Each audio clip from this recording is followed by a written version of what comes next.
Welcome to another episode of Table for Two, and as you can see, I'm joined by Alexandra again. James is still on the mend. He's going to take a few more months before he's fully recovered, but we wish you a very speedy recovery, James, and I'll definitely see you soon. Now we start off our news with Sierra Leone as always. We'll keep it short and sweet because we've got lots of church news to follow. So first of all, we had an Easter barbecue in Sierra Leone at Tower Hill at the Mission. The barbecue was donated last year by Archway Sheet Metal Works. Thank you, Sulla, for that. It's being used constantly when they have big festivals. So we had a barbecue. 200 people were fed. They had chicken, they had other food, they had potatoes, they had bread, they had soft drinks as well. Amongst the 200 were the security guards from the mission. The food was blessed by His Grace Bishop Themistoklis as well, and his sister was there, Deaconess Mary as well, which is wonderful that they've actually been there for one of the barbecues together. And the money for the barbecue, or for the food, was donated by a guy, Kyrie Heracles, who's a chanter at St. Catherine's. And a chance meeting with him last year, we were sitting at a table together. He asked me about Sierra Leone. He happened to have worked in Nigeria at some point, so he loved the story of the mission and the work I'm doing. So he basically paid for the food, the drinks, the charcoal. There was also money left over to give to the needy. So the priest, their Father Sodirios, gave out some money as well to the poor. So that was, I think it was a great Easter story. So when we were all in England having our barbecues for our family, in Sierra Leone, we fed 200 people. Which is, it's a great feeling, very, very great feeling. The work continues in Sierra Leone, obviously. We still have money being sent over for medicine, for school fees. We're sending over clothes, medicines, the usual stuff really. It's never ending for us in Sierra Leone. A quick point to make, this is especially for you, James. Last month, so James mentioned St. George and the Dragon and the princess in the icon. And I questioned whether there was a princess or not. There was, well, there is a princess in some icons. I've seen the princess sitting on the horse with St. George. I've seen the princess standing by a tower at the back. I've even seen the princess as a stone statue. We've spoken to a few priests about this. The princess story predates the actual St. George, but somehow it's all been combined. So read up on it, find out about it. It's quite an interesting story. So that's, yeah, James, I've put the story straight, James, okay? It's just for you. Now, we've had a massive, it's a week, 8 days, 9 days, 10 days. We've had a massive time. I'm just trying to work out because we've been in Scotland, we've been all over the place. But our church news starts with St. Raphael, not the Yorti, which was just a few days ago, but for the Annunciation. So it was just us in the church. Father Bavla was there. The usual congregation was there. And at the end of the service, a lady, Kyria Maria, comes up to me. She goes, "Are you from Hellenic TV?" I said, "Well, what do you mean Hellenic TV?" She goes, "Table for Two." So she recognised me from the show, which was it was a lovely moment at the end of the service to know that people, I mean, obviously they're watching the show, but actually recognising me and coming up to me and saying "Table for Two." So yeah, there you go.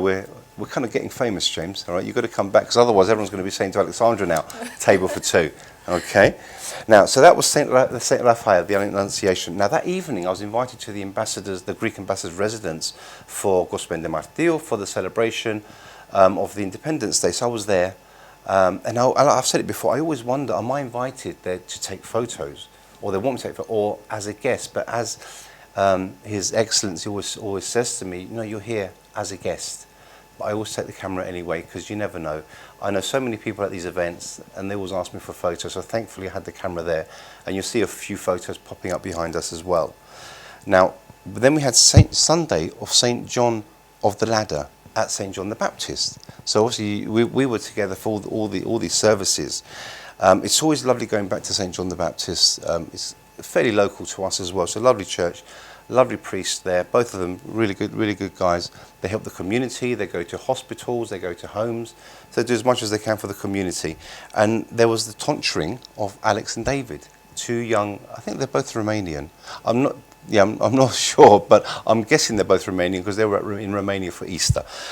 So they were tonsured, and we've seen them in that church for, I don't know how many years, 5, 6 years now. So they started off as young boys. They're now growing into young men, but it's great to see them develop and move on, and now being actual readers as well, which is really good. Now that evening, we had Great Vespers at All Saints with the Archbishop. Now the Archbishop at St. John the Baptist. Then we saw him in the evening. We've had a whole lot of Archbishop these past few days. Lent was full of services. I hope he's not fed up of us yet. Anyway, so we went to All Saints. Father George, who's still serving there. He was due to retire a little while ago, a few years ago, but he's still going. And his wife, Presvidera, is constantly helping Sierra Leone. She will donate so many boxes of sanitary towels, which they need urgently and over in Sierra Leone. So thank you, Presvidera. I probably don't say it enough, but thank you very much for all your support and all your help. So that was All Saints. Now, then we had the Akathist hymn. Where was that? Where was that? Holy Cross, Holy Cross with Father Vissarion. This is what it's become like, because we've had 2 services a day sometimes, going from one church to another, one city to another. Trying to remember everything is just so difficult. But obviously Father Vissarion was there. Now there was a young boy who sang the last part of the service. Yeah, did you video it? Yes, I did. Oh, good. Well, it's playing behind us at the moment then. I'm taking photos, so I rely on Alexandra to video some of these moments.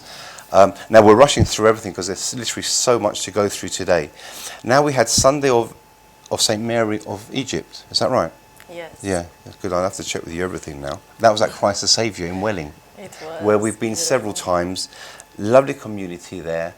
There's Father Thomas, and they're constantly helping Sierra Leone with monetary donations, with clothes, with medicines, with body wash, everything that we need to send urgently. The Philoptochos is very active, and we are one of their main charities. And we actually sat with them for once at the dinner. So we don't usually get to meet all the Philoptochos, but we had dinner with them, which was I think it was lovely just to meet them personally and say thank you as well. So that's another thank you. This show is going to be full of thank yous, I think, today. So that was Christ the Saviour in Welling. Then we're going to go on our way to where? To North England and Scotland. Before that, now this is where the whole journey starts. It's more of a saga than a journey, more as an odyssey.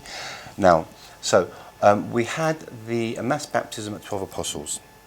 There were, I think, I'm not too sure of the figures, 125 people there, but around the country, 200 in all. Now, these were people of all nationalities. I remember a Venezuelan guy, there was a Chinese guy, an English guy. I mean, it's just a massive, massive list. Zimbabwe. Zimbabwe, Ghana. Let's go for it. There's Jamaica, Hungary, Jamaica. It's like there's a generation game. Sorry, you won't know that.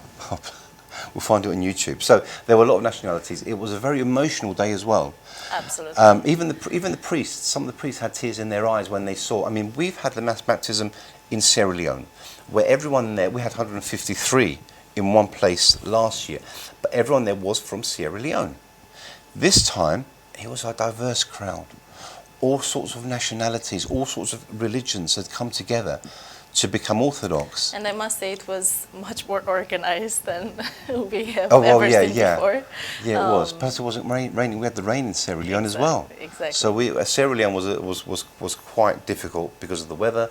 You had the humidity, you had the heat, then you had it was raining, and we're all outdoors. Yeah. This was This was on the Saturday of Lazarus. We had a sunny day. They organized it quite nice at 12 Apostles. So the committee there, and also Father Nifon, who organized the group baptism here. We had 6 priests who were doing. It was like you say, like a conveyor belt. So one of them was doing the christening. His Eminence actually did the first 15-20, and then Father Nifon continued. One other priest was cutting the hair, the priest oil, I won't say which priest it was, cutting the hair, but as I walked past him, he almost cut my hair because he was doing it automatically. He just saw hair in front of him, and I had to know, Father, I've been done already, and then with him walk on by. That's what it was like. And then we had the service afterwards in the church.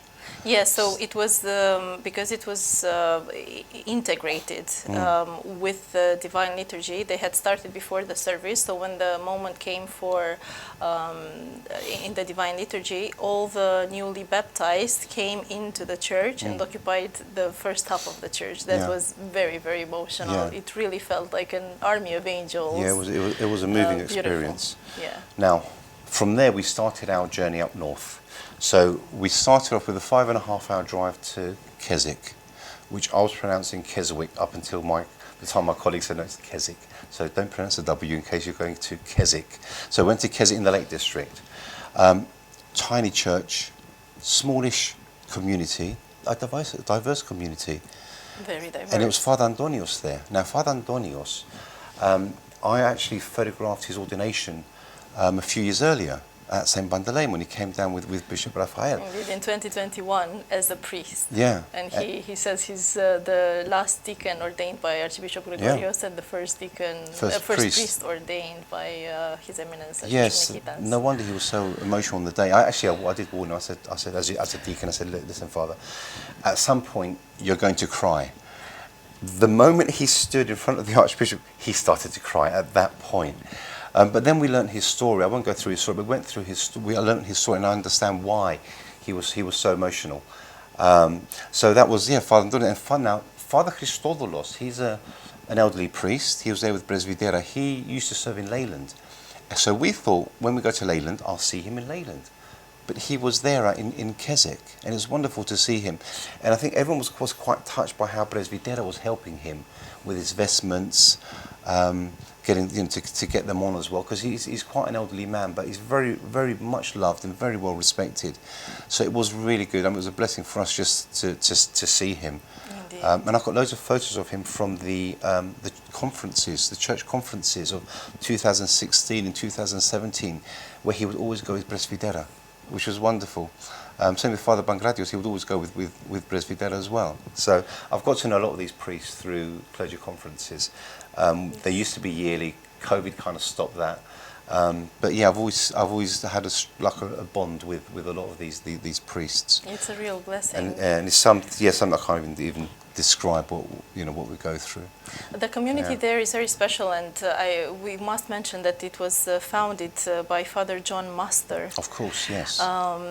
Who started it. I mean, I was really impressed by the story that the people in church were telling us. So he was a deacon, and he was going to be a priest only if he had gathered together a community of at least 10 people. But how did he do that? So he went to the fish and chips shops.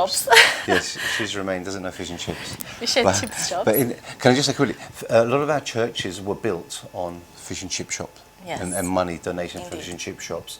So he went to fish and chip shop. Yeah, he was in search for Cypriots who are already Orthodox. Yeah. And one of them, Andoni, was telling me that he still remembers this British deacon coming into his shop and saying this to him, look, let's gather a community. They were going to Leeds and Manchester before, so to the further away cities. And at first, he was reluctant. Yeah. Father was a convert, whereas Anthony was a Cypriot who was since forever Orthodox. However, he took his invitation.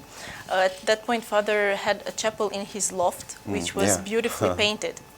So the moment Anthony went into that loft and saw how beautiful everything is, he felt that grace, and in that moment he changed his perception about Father John. Yeah, that's wonderful. Since then, more Cypriots came together, and now we have Romanian Cypriots, Egyptians there, and so on.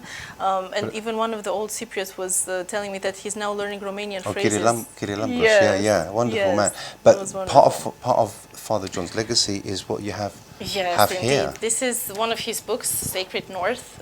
He explored basically Cumbria, Northumberland, Scotland and beyond on the traces of the first Christian missionaries there. And it's absolutely fantastic. He had a photographer with him, and he writes in the book what they've seen together with his Presbytera Jenny. This, by the way, is you can buy it. You can find it on Amazon and so on. He also wrote the living tradition of the saints in the East and in the West, what the saints have to teach us today. So that was absolutely fantastic to see it also on the walls of their hall, of their church hall. Yeah. His Eminence Archbishop Nikitas, I think he did a wonderful gesture. So Father John Master, unfortunately, has passed in February 2023, and his Presbytera Jenny, according to His Eminence, kept things together immediately after his death. He decorated her during this service. It was probably one of the most emotional bits. Yeah, a beautiful cross, which, It's very, very, very big honor. She was also part of the choir. It's a beautiful, it's full of British as well, because we must say that. It's full of British, that church, and the service is in English, beautiful chanting. Great choir, really good chanting. Because as a Greek Cypriot, when I hear chanting in Greek, it's something spiritual. Now when I heard it in English, you could feel it. Yes. Actually, you can actually feel it the way I felt it in the Greek church. I felt it in this church. Diverse community. Now, Father Antonius as well, where he goes all the way now. He has services every Saturday and Sunday, not only in Keswick, but also in Dunblane and also in Inverness, which is like the furthest point, probably. Plus, he's a full-time lecturer at the university, Newcastle University. And he doesn't drive. Everything by bus and train. Really, really amazing. And he's a great guy. The church is also in a very nice place by a river and in the middle of the mountains. And there's a stream now for the baptisms.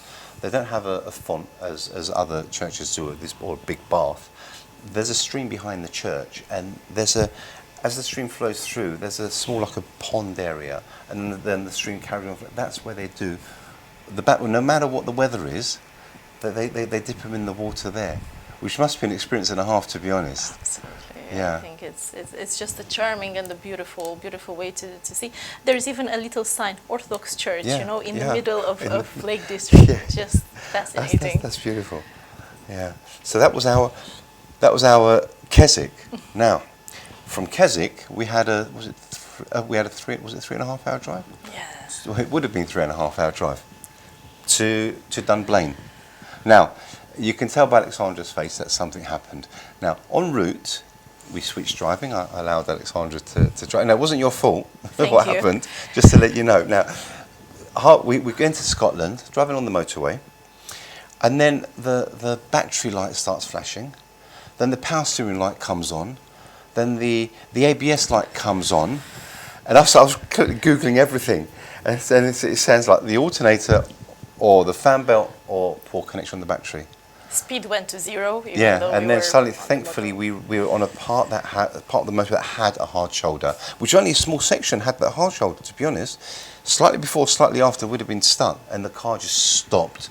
Managed to pull it to one side on the hard shoulder, and then I got out the car, and I won't say what I did, but there was a truck across the road, one of those motorway trucks that help people who've been stranded, because there was another car stranded across the road. So I got his attention by running across the motorway. Don't try that, please. Anyway, so when I arrived, got across, thankfully he was laughing, and I was alive. And then I told him what happened. So he said, look, get in my truck. His name's Mark, by the way. So he brought me all the way, about half a mile down, turned around, he goes, I'll take you back. He put some cones out for me. And then we rang for a tow truck. So within 25 minutes, this guy arrived, Callum. I've got to say, it's got rapid response recoveries. He was really very rapid response. Within 25 minutes, he picked up the car, took us to Dunblane. He parked near the church on the side of the road. He checked it wasn't the fan belt. We checked it wasn't the battery, so we now knew it was the alternator. So he didn't have to do all this, but he did. And that was it. So that was Callum. He also told us his life story, as a lot of these drivers have done, which is wonderful. It was nice to meet an actual Scot. And he had a proper Scottish accent. Yeah. So that was Callum. Now we're now in Dunblane for the service, so we're late for the first bridegroom matins. His Eminence is there. Bishop Raphael is there. Father Antonius is there. Archdeacon George is there. So they're all there. Thankfully, we arrived with enough time to take some photos of the service. And once again, it was the church was so tiny. It was the size of our sitting room, to be honest. I was particularly impressed by the fact that they had an actual candelabra. Is that how you say it? So it was real candles. It wasn't electricity on the chandelier. It was beautiful. It really was good. Yeah, really prayerful atmosphere. Yeah, and then we had to now get from Dunblane to our hotel, which was near Falkirk.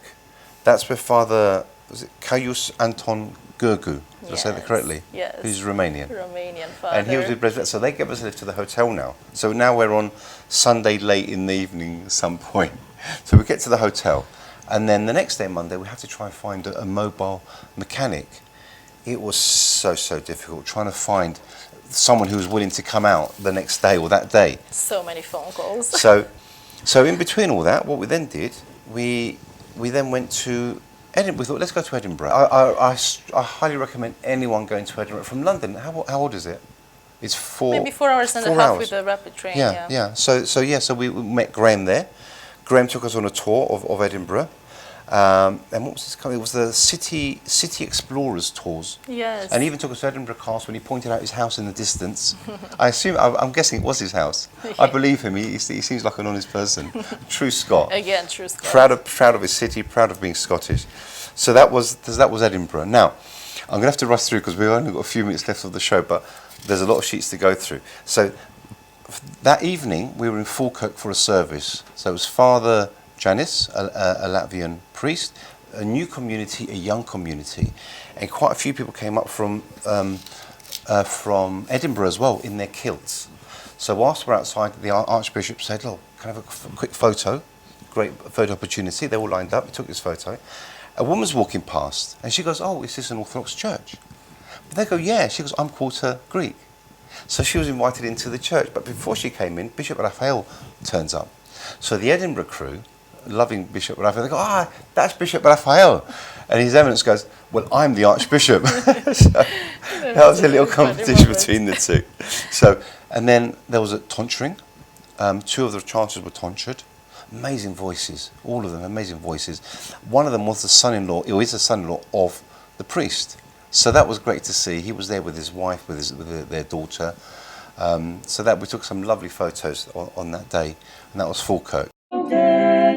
From his lot delivered us, O Christ God, granting remission of sins to those who observe your immaculate passion with love.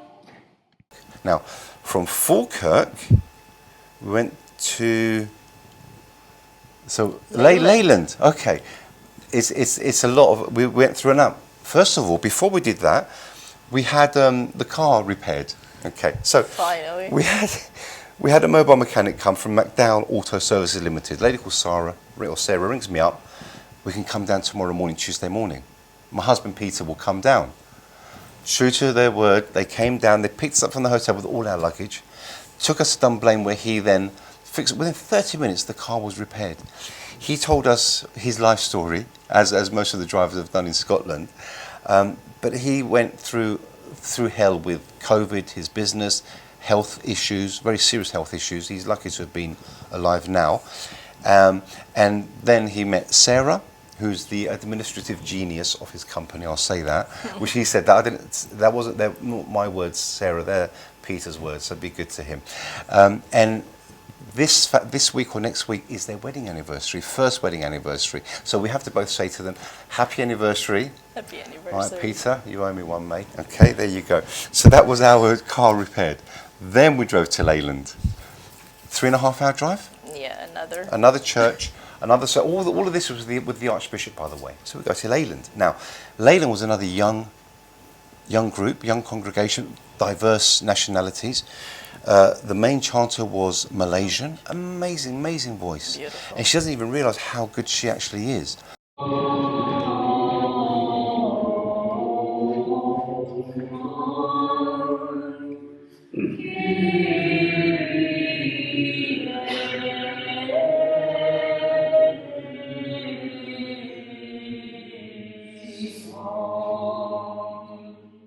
So we had that service. That was Father Dionysus, an English guy with a brilliant Greek name. So he was there. You met a lovely woman called Molly who wants to be a chanter. Yes, she wants to learn Byzantine music. So that was an excellent opportunity to tell her how she can do that. And she's really excited about this. And she was only baptized 2 weeks ago, together with Yeah, her yeah, fiance. with her fiance, who was actually holding the book for Both of the them Archbishop English, to yeah. read from. Yeah. Did you know that he was reading? Yeah, that was a lovely touch. They were very warm, very welcoming, very friendly, which is what we expect from every Orthodox church or every church, full stop, to be honest. But there were more than others. I think I really felt so welcome there and at home. That's a very important thing. So that was Leyland. Then we had a 5.5 hour drive to Cambridge. Instead of 4 hours. It would have been 4 hours, but there were roadworks. So we went to Cambridge for the Holy Unction, Archbishop again. So he's doing the Holy Unction. And there was a lovely moment where he invited the children to come and kneel before him to say the prayer before, you know. He does that. He really brings a lot of these traditions back to our churches, because I haven't seen that before. Yeah. You know, until the Archbishop Nikitas came. It integrates the children. I remember because he was saying that he's not bothered at all by the noise that the children are making. Yeah. Rather than the gossiping adults, he would be bothered, but not of the children. So that was Cambridge, St. Athanasius Church, with Father Gregory, newly appointed Father Gregory, son-in-law of Father Christo at St. Luke's in Birmingham. So there's a massive family tradition now. So Father Christo is expanding, really. Which is wonderful. And Father Theophanos was there as well, who's a long-standing priest. He's one of the first priests I photographed. He was at St. Anthony's previously. I do love Father Theophanos. Now, so we've done Cambridge. Now we're back to London. 12 Gospels at St. Dimitrios. With His Eminence again. There was Father Nicodemus, Father John as well, all reading from the Gospels there. No tonsure, thankfully, because there was a lot of tonsuring going on throughout our time. And then St. John the Baptist for the taking down from the cross, the holy hours. Very moving service. That was, I must admit, I was crying when I saw Father carrying Christ. So yeah, enough said about that. Otherwise, I'd be crying even more. Then that evening we had the Epitaphio at Essex Monastery, at the new church of Essex Monastery with the Archbishop again. I had to be very careful with my photos. We're not allowed to show the icons or the walls or how it's painted yet until the consecration, which on the June 22nd. And the Archbishop said, he goes, I want thousands of people there, not just 100. I want coaches of people to come. He goes, I know the nuns don't want it, but I want it. Basically, he's the boss. So he wants it. So they want so many people at that church. Because it's a true statement to the fact that we as Orthodox, we are so many, and especially with this latest mass baptism, our numbers are increasing, and we need to show that. Yeah. Now then that was on Friday evening. We got back very, very late. Next morning we're up nice and early for baptism of 9 people and the chrismation of 1 person at St. Andrew's in Kentish Town. Then we had the service that followed with the earthquake.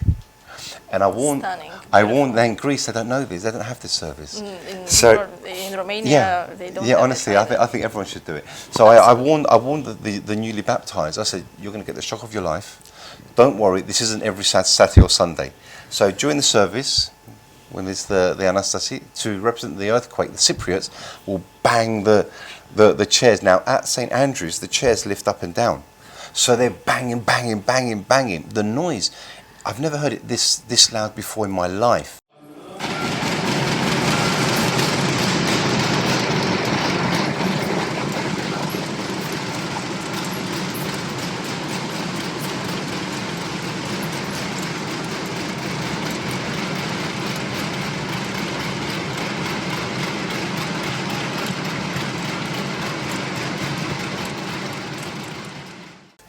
It was beautiful. Even the newly christened were banging the benches as well, the seats as well. Yeah, fascinated by everything. It was and there was a diverse crowd as well. I can't remember all the nationalities, but there was Ghanaian, there was from Montserrat, there was from Congo, from Hong Kong. As per your picture, 9 shades of Orthodoxy. Yeah, 9 shades of Orthodoxy, and then that even back again for the Anastasi. Some of them actually returned for that service as well. They stayed until 3 in the morning with us, which was absolutely beautiful to see. And then the next morning we had the Vespers of Love on Sunday morning, where once again for the 3rd time I read out the Gospel in Sierra Leone and Creole. If una pardon anybody was sin, God will pardon the person there. 이구나노 파딘 허준하신 god로 파딘 아쿠스인데. This is just to raise awareness. It's to let people know that other people exist. But there must have been, I can't remember, 12 languages that day? Yes, from Armenian to Swahili Yeah. to Dutch, French, Italian, Portuguese, and so on. the works, everything was there. Okay, that was a quick roundup of the church news. One last thing to finish with. Amagalma were at Clissold Arms.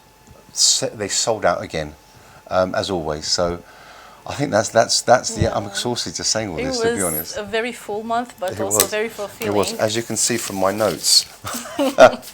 Okay, thank you for joining us again.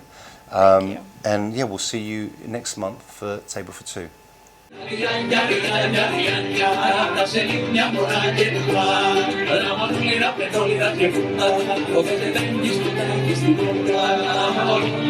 you.